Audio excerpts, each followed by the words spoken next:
Plant matter, such as fruits, vegetables, seeds, and nuts, are a great way to super boost your dog's nutrition.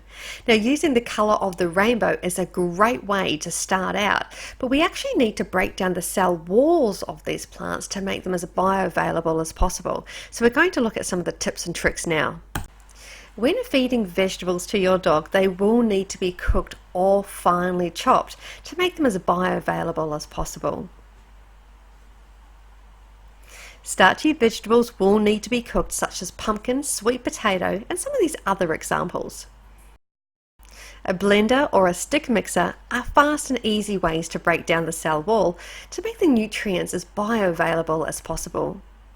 Now, fruit doesn't need to be cooked, however, finely chopped or smushed is the way to go. Nuts and seeds are also a great addition to your dog's diet. All nuts are pretty much fine except for macadamia nuts, and walnuts are a bit of a grey area. Nuts you will need to grind down, and using a cheap coffee grinder is a great way to do it. You want to be able to feed these grounded nuts on the day that you actually ground them, because the healthy fats they contain can actually go rancid if you try and keep them for long periods of time. Seeds will need to be ground, however seeds such as chia seeds can also be soaked. The list of what you can't feed your dog is actually relatively short compared to what you can feed your dog.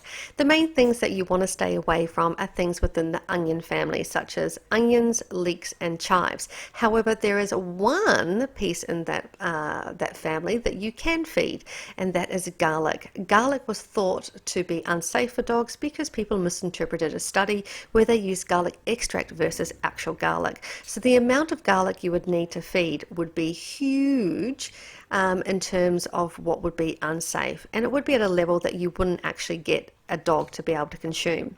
Avocados and mushrooms are another one that are actually perfectly safe to feed dogs, and the misinterpretation of previous studies is the reason why people believe that they cannot feed it, and these pieces of plant matter appear on many lists of do not feed, but they are actually perfectly safe. You would go ahead and feed the flesh of an avocado to a dog, the same flesh that you would eat yourself, and the mushrooms would be the same mushrooms that you purchase from the store. You wouldn't go ahead and let your dog eat wild mushrooms, just like you wouldn't eat wild mushrooms either, because they would be unsafe. If in doubt, have a chat to your vet, do some research, make sure you look at reputable sources and see if you can find those studies as well. There are plenty of groups online where you can also ask this information, as it's becoming more widely acknowledged.